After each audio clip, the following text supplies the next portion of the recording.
There it is. I know Matt will be challenged with time in the next couple of weeks as we get through Hebrews 11, so we'll give him as much as we can. Welcome to our study. We're so pleased to have everyone here. If you're visiting with us, either here in the auditorium or perhaps you're not a member of our congregation and you're streaming this class tonight, we just want you to know that we desire nothing but to know the truth of God's Word. And our study tonight and every time we assemble is really about understanding God's Word better. So if you're interested in God's Word, if you are someone who feels like you would benefit from a study, we're more than eager to answer questions or to sit down with you one-on-one and study God's Word with you. So please don't hesitate to ask. Matt has asked me to begin our study tonight. We'll be studying Hebrews 11, but in preparation for that study, we're going to be reading tonight from Genesis chapter 1.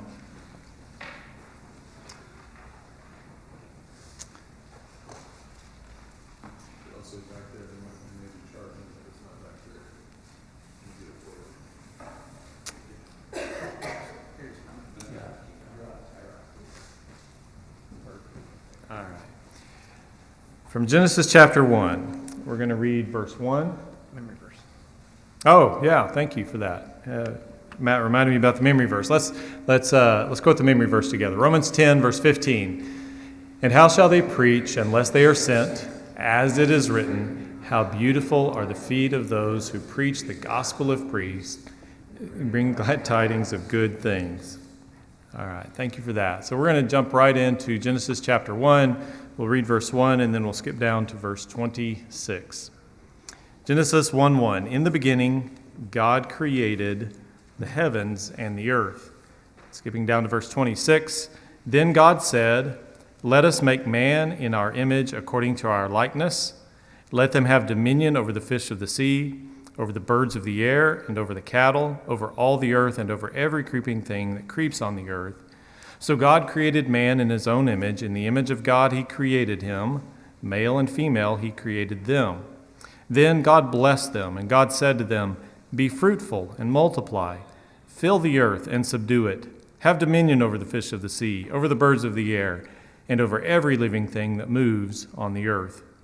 And God said, see, I have given you every herb that yields seed, which is on the face of all the earth, and every tree whose fruit yields seed. To you it shall be for food. Also to every beast of the earth, to every bird of the air, and to everything that creeps on the earth in which there is life, I have given every green herb for food. And it was so. Then God saw everything that he had made, and indeed it was very good. So the evening and the morning were the sixth day.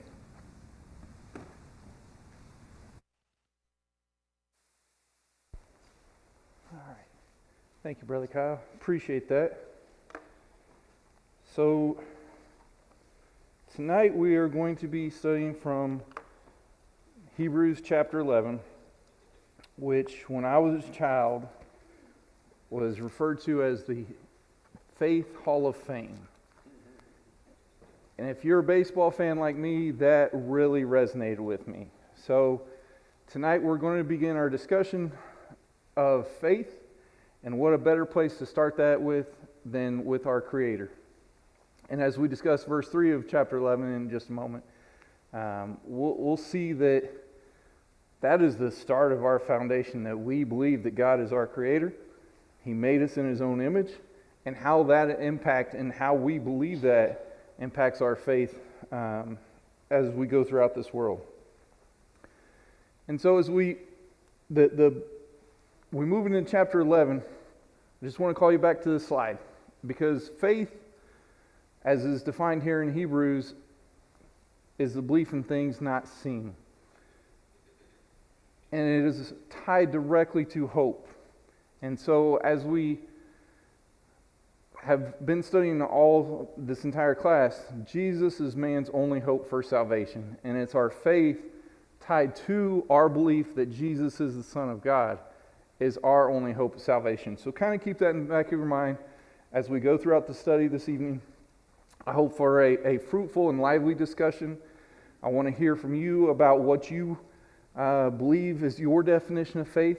If you have an example of faith that you'd like to share, please feel free. I want this to be more of a discussion, so we can all grow and we can all learn from each other.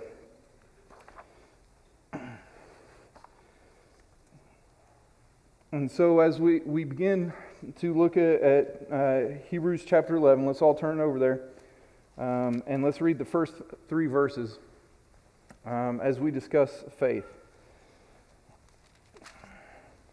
Now faith is the substance of things hoped for, the evidence of things not seen. For by it the elders obtained a good report. Through faith we understand that the worlds were framed by the word of God, so that things which are seen were not made of things which do appear.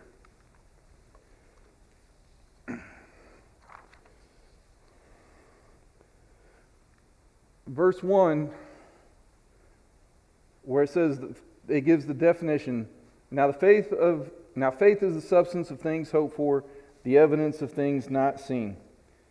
While this is not a comprehensive definition, it demonstrates how faith and hope are closely tied together. This connection is displayed other places in the New Testament, including Galatians 5:5, where it says, "For we, through the Spirit, eagerly wait for the hope of righteousness by faith." And additionally, in 1 Peter 1, verse 20 and 21, "He indeed was foreordained before the foundation of the world, but was manifest in these last times for you, who through him believe in God, who raised him from the dead, gave him glory, so that your faith and hope are in God." Now there are a couple other threads that run through this chapter as we read through these stories and these examples that all tie it together. One thread is that a sure belief in what God has said. All the examples we'll look at this evening all believed what God said, the promises that He made to them would come to fruition, whether they saw them in their lifetime or their generations to come. All we know, based on God's inspired word, that every promise that God made comes true, came true. And that should strengthen our faith and our conviction. The examples in this chapter overwhelmingly demonstrate that people of faith have always been convicted of the certainty of God's promises. As such, faith is forward-looking and manifests itself as absolute commitment to God above all else in life. The other thread that is an escape in this chapter is an escape from death in its various forms. As the original readers of Hebrews may have been facing the prospect of losing their own lives in a renewed wave of persecution, these words would have given them comfort and boldness to hold on to their faith in Jesus. True faith endures even to the point of death, as faith carries us past this life and into the reward that comes after. And so we are told, as we've been studying, about the comparison of the Old Covenant and the New Covenant. We know that if we believe in Jesus, we will have that eternal rest. And we have that hope in heaven, because that's what God's promised us. Whoever believes in my Son shall be saved.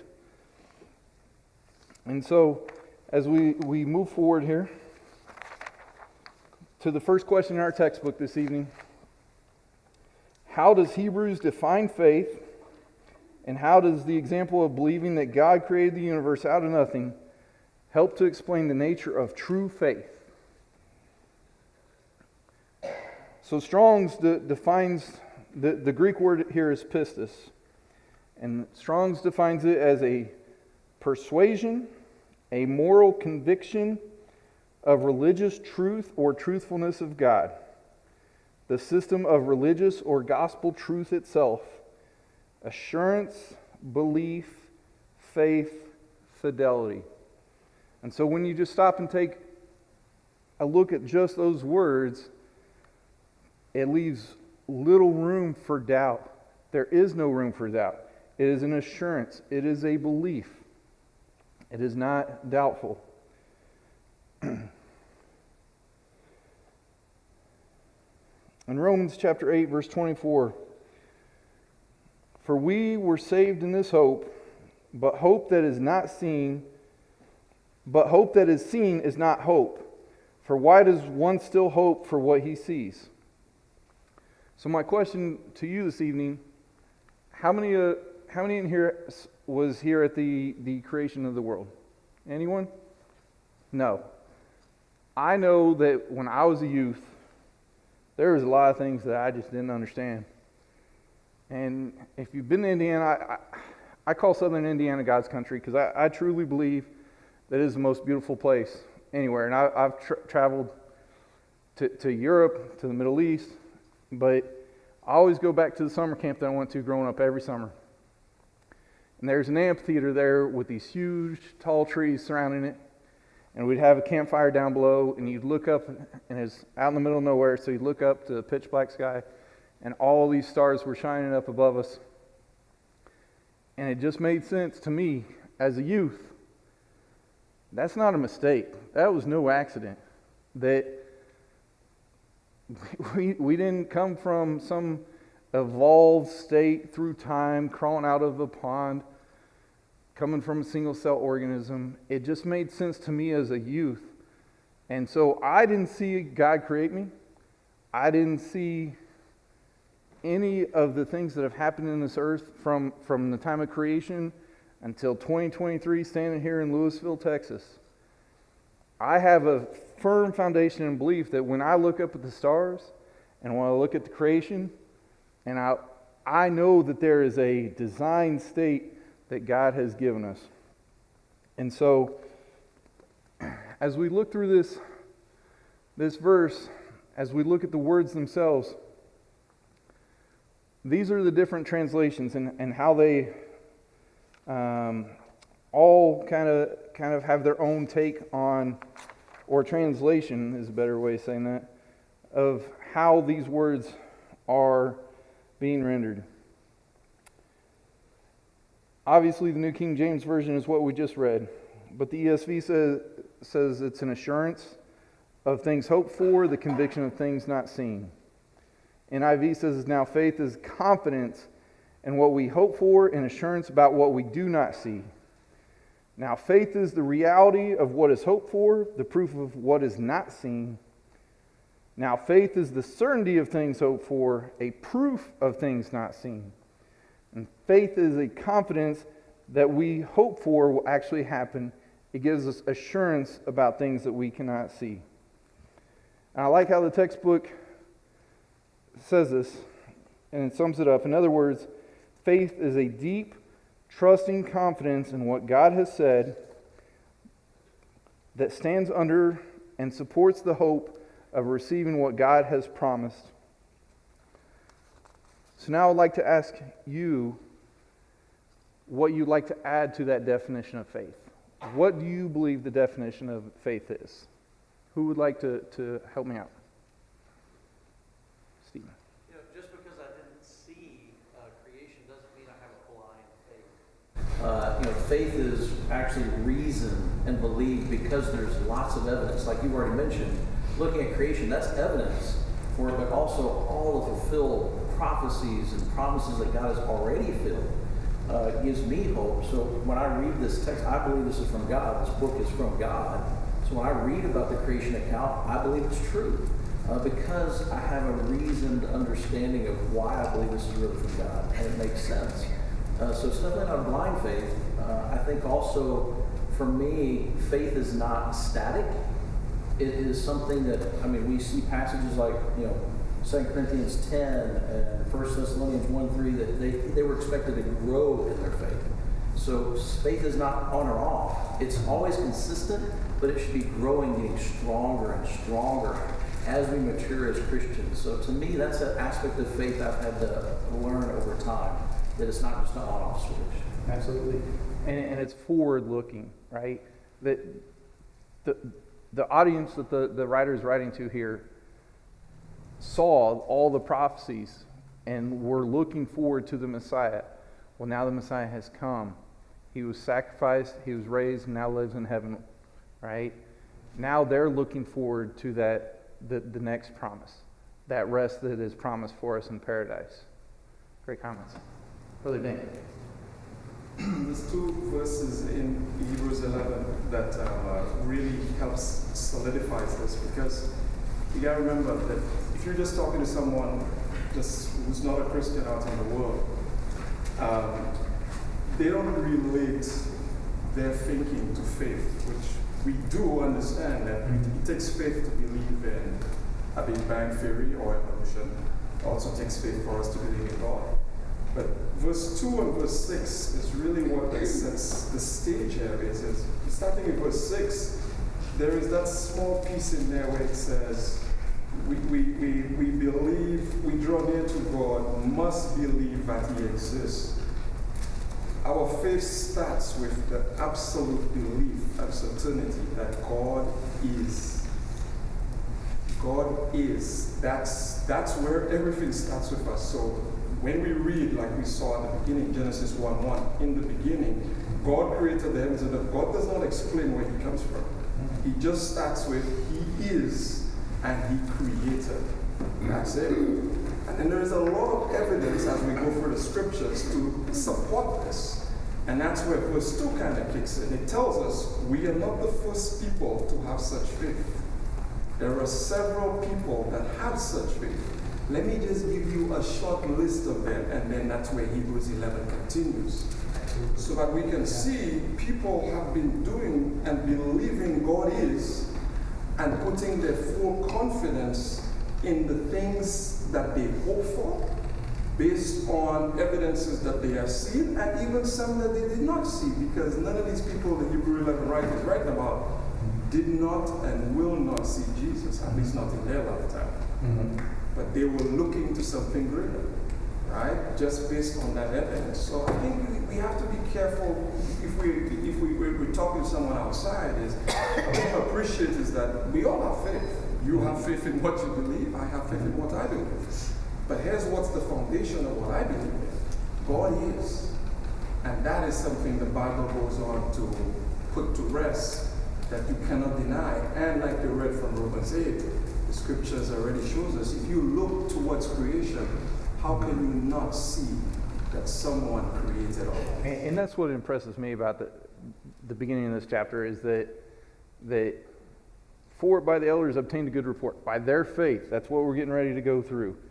But through faith, we understand the world were framed by the Word of God, and that He created us.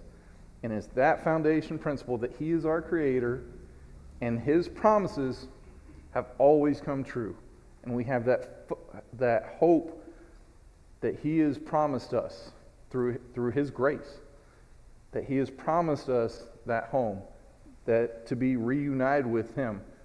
Once we were separated from Him by sin, He's promised us a way through His Son and His sacrifice. Brother Ben. When you were talking, I thought about Romans 1 and verse 20. Since the creation of the world, His invisible attributes, His eternal power and divine nature have been clearly seen. What Stephen was saying too, we have this evidence there. I was also thinking about what Dane just mentioned in verse 6. Faith is belief in who God is. And to me, it's encouraging too that we can be pleasing to Him. We can believe that He is a rewarder of those. We can seek Him. So it's a belief, and it's also a trust. And going back to chapter 10, he's emphasizing this idea of faith as he's quoting from Habakkuk chapter 2. So one of those translations, NIV, confidence in what we hope for. So that stuck out to me with how this should help us in these moments of affliction or suffering. So I think about belief, trust, and then years ago, I don't know if you remember this, the Got Milk commercials. Mm-hmm. That was always like a big thing. Yeah. I heard a sermon, got faith, then act. And that's what we see here in Hebrews chapter 11. Yes. It's going to be this belief and this trust that's going to move us to action. Absolutely. And all the examples we're going to discuss this evening do just that. It wasn't just they verbalized their faith in God. They demonstrated their faith through their actions. And so it's, to me, it's just, I don't know, I always get choked up when I think about creation because, no man was there to witness it. But yet we know. We can have that confidence through our faith. And just the same way that I can look at creation and just, in my opinion, common sense tells me that the way the world was created the way that God has provided for us, the way that there's an ecosystem for us to live and grow and thrive, that he provides food for us, water for us. It amazes me, but no, I can't see that. I can't see God physically there. But when I look at creation, to me, and all its wondrous beauty, and all the hiking that I've done up in the Appalachian Mountains, in the Rocky Mountains, you get up there and you look down from those views and those vantage points, absolutely breathtaking. And there's only one way, in my opinion, that happened. And that's God speaking to us through his creation and his wondrous beauty. And man, we can't comprehend something coming out of nothing. We go to a magic show and a magician does something cool, but we know that there's a trick. There's some form or fashion of a sleight of hand or something, but we can't comprehend something coming out of nothing. Just like we truly can't comprehend eternity, that God was before and God will be thereafter. We know that He is omnipresent. There's a lot of things that man's brain just cannot fathom, cannot understand, but we know we have given historical evidence that says God's made these promises to these people, and it happened. And so that does nothing but build my faith. Yes? We are not unlike the people here mentioned in the chapter that didn't know how all the time. You think about Abraham, it just strikes me. He didn't know how that he was supposed to sacrifice Isaac and still have, all the people of the world, all nations would be blessed through his seed when God said, well, you need to kill your son. And he reasoned through himself. He was wrong about his explanation, but he reasoned through it, and he didn't need to know how in order to obey. And that's a great point. I don't need to always know how God does everything. I just need to know that I have a strong, deep, abiding conviction that what God has said is true, and I'm going to listen to Him and not have to worry about always how He's accomplished it. Absolutely. And we're told to we have that mediator, we have that route to Him through Jesus, that we're to turn over all of our cares and our worries to Him. He's going to provide for us. There's been plenty of times, real world scenarios where I don't know how I made it through. I've had IEDs blow up on vehicles I was riding in. I've been shot at. Had RPGs bounce off the hood of my vehicle, right? I don't know how those things happened, but I know that God was protecting me, and there's a reason that He still wanted me to still, I go back to 2 Samuel 22, God is my fortress, God is my rock. And I've always knew that God was there for me and would protect me, and His will, whatever He wanted to happen, was what was going to happen. Come back in a minute. Yes? So something that has come up in some of the conversations I've had with friends recently is how faith is also like the peace about things you don't understand. So what we were talking about here, the hows and the whys of the world, in that there are some immutable truths about God, and that if you ask for wisdom, He'll give that to you. He loves us all. And if you have that prism and you analyze the world through that framework, there might be things you just don't understand at the time that maybe you'll understand later, or you'll never understand. But you shouldn't feel, and they can shape you, but at the essence of it, you still have peace. Yes. Of like, I am resting in the arms of the Savior who is good and mighty and is looking out for me.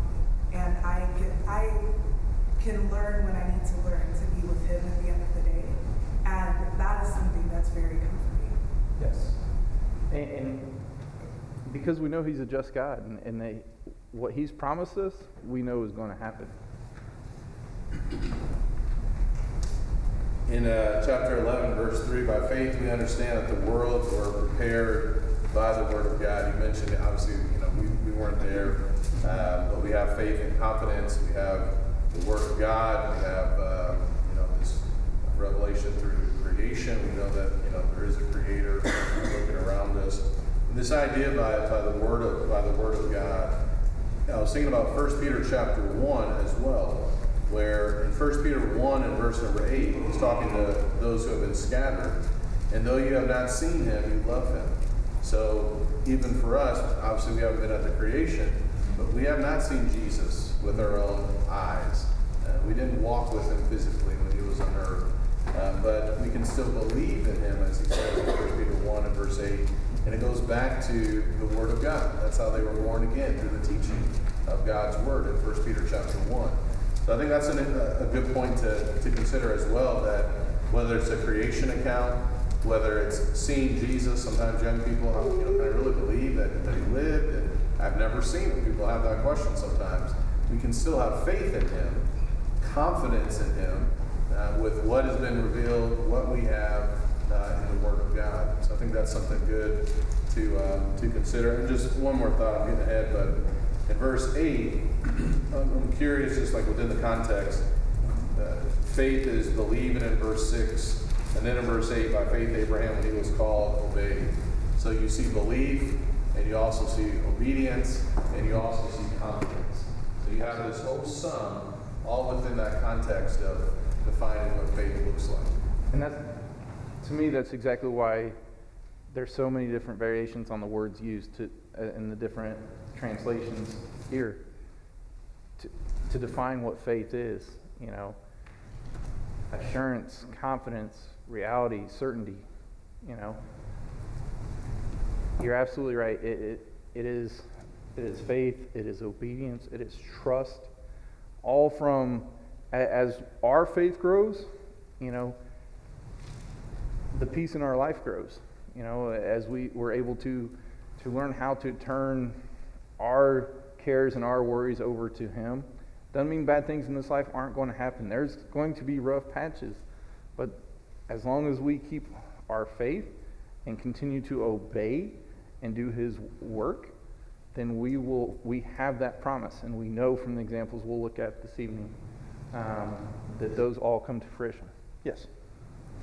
Just one thing that came to my mind just talking through that is there's so many lessons we can learn as we're thinking about faith, but in the context, as we were wrapping up last week, I remember we talked about the idea of falling back or being drawn back to tradition or destruction. And so as we think about what the Hebrew writer was getting across to his readers at the time, this idea of faith is really tied to the idea of endurance and continuing on in spite of difficult times, difficult circumstances, temptations, whatever it may be.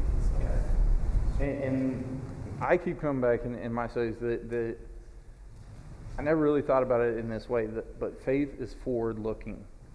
That we know from everything we studied, right? But I have faith that when I die and I go before judgment, that Jesus is going to be there as my mediator. And if I've lived a faithful life in accordance with God's will, then I have a home awaiting for me. That is my belief. That is my faith. And so as I look forward to that eternal rest, that gives me the strength and the confidence as I go throughout my daily life that it's that forward-looking faith. Any other comments? Or we're going to run out of time and not get anywhere near getting down to Moses. Too many things to say. Wait. Stephen's earlier about a blind faith. It says that evidence of things not seen, but another way it can be worded is confidence. Mm-hmm. Confidence. Going back to the verse of Romans that did mention, he tells us the invisible attributes are clearly seen, so we can't prove that God exists, right? Otherwise, we wouldn't need faith. But like scientifically, but his creation and everything through pure science shows that there is a creator, like we were talking about earlier. And so if you start there, you get in Genesis and say, somebody had created this world, it didn't just happen. Well, here's God telling you he did it. And then from there you start looking at what he did for us beyond that. It goes to the idea of, okay, well, I need to do something that he's asking me to do too, so that should know. So yeah, it's definitely not a blind faith at all, but there, because he tells us there's confidence and not have to always know the answer. And just know that God's in control. Yeah, and our confidence that He is going to fulfill His promises tells us that we have to do something on our side. That it's not, well, I say these things. No, there's more to it. You also have to do the work. You have to remain faithful. So, great points. Okay. All right. Great discussion. Thank you all. So now as we move into question number 2, why is it impossible to please God without faith? JD. Well, as faith has been previously described, faith is a form of trust. How can you please God if you don't trust that He's going to have your best interests at heart, that He's not going to have your back? If you don't trust Him, then how is He going to trust you to actually do His will, essentially? Yeah, I compare it to a team, like a team sport. If I don't trust my coaches doing the right thing and putting me in the best position, we're not going to succeed. We're not going to go very far. But you're absolutely right. That trust and confidence in God, you're absolutely right. So I'll point back to earlier in Hebrews in chapter 3. Recall that unbelief was associated with an evil heart and departing from the living God. Sin is deceit and hardens one's heart. In Hebrews 3, verses 12 and 13, beware, brethren, lest there be any of you an evil heart of unbelief and departing from the living God. But exhort one another daily, while it is called today, lest any of you be hardened through the deceitfulness of sin. That unbelief or lack of faith is what allows other things to creep in and allows our hearts to become hardened. When we start putting other things before God, when we allow that doubt and that lack of confidence, that's when our hearts begin to harden and we start to lose our faith and we start to fall away. Yeah. Do you think, this is a question for you, could pride be underneath this? We're not going to be able to please Him unless we believe that He is and that He's a rewarder of those who seek Him. Those who refuse to believe in Him, those who refuse to have faith in Him, could we say that there's pride underneath that? And that's why we're not going to be able to please Him, because if we feel like I don't need Him, then what's that current underneath that? I believe so. I think that folks like the Pharisees demonstrated that, their pride, that they were wanting to put themselves on pedestals and build themselves up, allowed them to move away, and their hearts were hardened and move away from God. I do think that is one of the challenges. The more successful we are in life, right, there's more and more things pulling at us. More opportunities present themselves. Hey, maybe I'm going to go on this trip over here and not go worship God on Sunday, right? And so I think pride is definitely a big piece of this. And, I know when I look at creation, that's when I feel the smallest and the humblest, right? So I do think that that is tied hand in hand, and when you start believing on yourself and that I can do all, that I don't need anyone else, I don't need God, then that's absolutely when you'll stumble and fall. Absolutely. That's what happened to Israel, right? Again, going back to when I was a youth, studying the Old Testament stories of Israel and how they would, all the plagues of Egypt, and then they were led out of Egypt, and within just a short amount of time, they start falling back again. It's like that lack of faith that God is going to take care of them and provide them. He has promised them a land. They just didn't want, they murmured. I mean, even the time that Moses was on the mountain getting the commandments, they built a golden calf because of their lack of faith. They turned away. They were looking for something else. Well, and they were kind of looking at their own physical strength versus the physical strength of their opponents that were like giants in the land. Yeah. Instead of saying, no, it's the strength of God that's going to deliver us and not ourselves. Yeah. So again, that was pride. They were thinking just of themselves and what they could achieve. Yeah, and we'll get to Rahab and the fall of Jericho next week at this point. So you're absolutely right. Yeah, Dane. I think also when you have to look at it verse 6, and something else that pops out about God exists is the full fact you appreciate, actually you respect God's authority. Because verse 7, as it follows through, I love that the Hebrew writer just ties this example in. By faith Noah being warned by God concerning events as yet unseen, in reverent fear constructed an ark of safety in his household. So when you read this account in Genesis 6, you see how God, it's like, if I come to you, I'll just ask my wife this, if I come to you and I tell you in 100 years I'm going to destroy the world, I think a lot of us would imagine the first thing we'd say is like, who are you? At least those of us that are sensible and not led away by false teaching and apostasy and stuff like that. But this is someone who never saw destruction, never saw anything like what God is telling is about to happen. And he surrendered his will and obeyed him. And Peter tells us 100 years, actually Genesis also tells us, 100 years passes in all this time. So this is something where we get to appreciate the authority that God comes with. We respect that. There is this reverent, I love the writer writing, reverent fear. It's not just reverence, there is also fear that he has the power to execute what he said he will do. So therefore, with that in mind, now everything we do is to please God and to be on his side. Yes. And go ahead. I was just thinking, it's back to a point you made earlier, verse 6 about without faith it's impossible to please him. And we have these two components. Sometimes as Christians, the first part's easy, right? We all believe that he is, but that second part, you get it sometimes as Christians, because one of the saddest things you can hear is a faithful child of God, someone who served God their whole life, and they say, well, I hope I make it to heaven. And you're like, what? How can you say that? So sometimes we can maybe not believe that he's going to reward us when we please him. So we have to have belief in that also to please him, that he is going to do what he said he was going to do. He's going to reward his faithful servants in the end.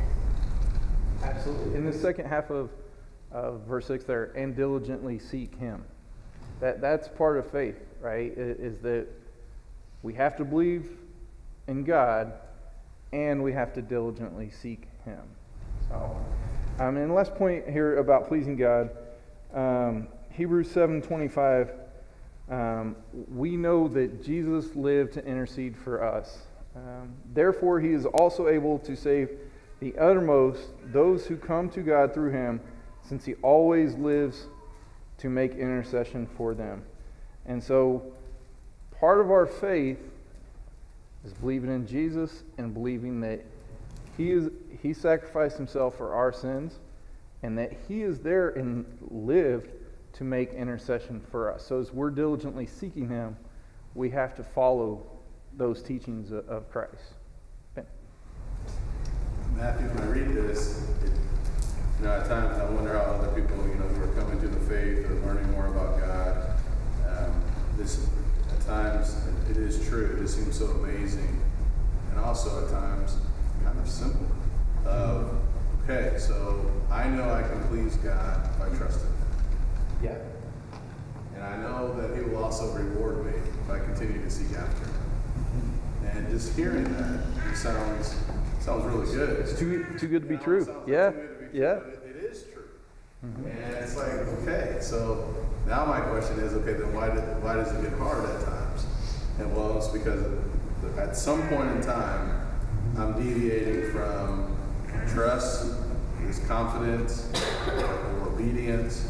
So just reading that though, it's just like, yeah, this makes sense. This is so amazing. that I can know for sure that I'm pleasing God, believing in Him, obeying Him, following Him. Yeah, and those challenges in life, whether it's pride, like you mentioned before, whether it's all of us have our own unique challenges in this life, that our own temptations that really attack us. And the confidence that we have in God, the more that we allow those weaknesses to get to us, erodes away from that confidence.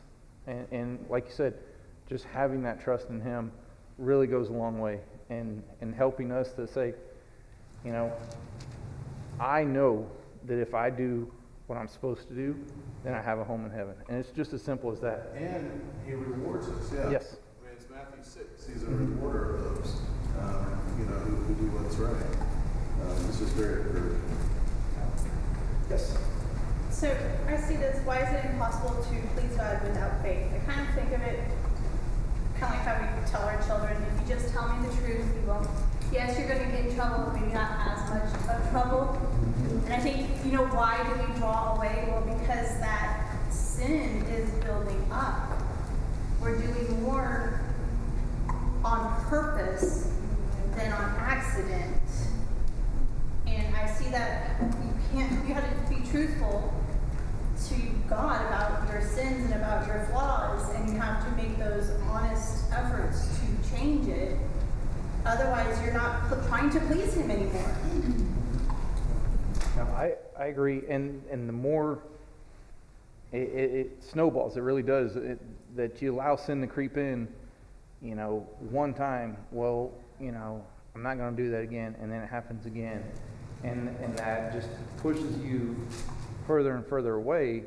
When in reality, like you said, you just gotta tell the truth, and you gotta be truthful with yourself. You can't allow that pride to continue to separate you because you've done wrong. But Jesus lives to make intercession for us, right? That's what it all circles back to. All the things we've been talking about this entire chapter of what Jesus does for us and the sacrifice that He made and how it's so much better than what the Levitical priesthood could offer us, and how He is our high priest. He is our intercession, or makes intercession for us, our mediator with God, and that He's not in a tabernacle, that He sits in heaven right now. And when we go to God in prayer, it's through Jesus, right? And that should give us so much hope and so much confidence, and just it should make this life easier. And I absolutely don't mean that to say that this life is easy. Like Ben was saying, it sounds too good to be true. It really does, because there's some really hard times out there and some challenges in this life that I know that I struggle with, and I know that you struggle with, because we're all human.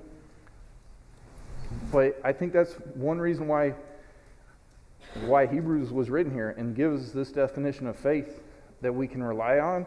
And we're not going to get to them tonight, but beginning with Abel all the way down through Moses and the Israelites, the Faith Hall of Fame. There's men who have lived the life. They've done it. They did it successfully.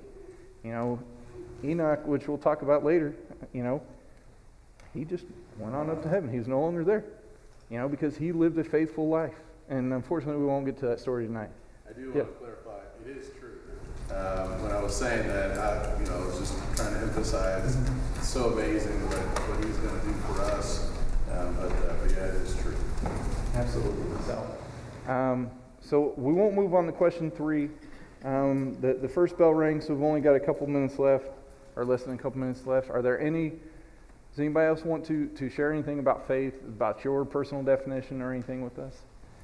If not, then go ahead, Dane. Go ahead.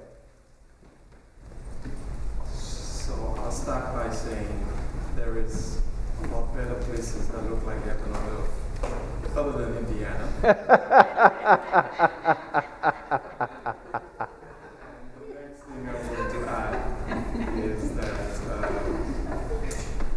it's kind of like my wife was whispering in my ear, this is very akin to relationships like a husband and wife kind of thing. This whole relationship, this whole conversation about faith, God is drawing us into a relationship with Him. And every one of those people that are examples, they had such a relationship with God. Absolutely. And that relationship is what gets us through this life. It really does, in our faith. So thank you. You're wrong, but no.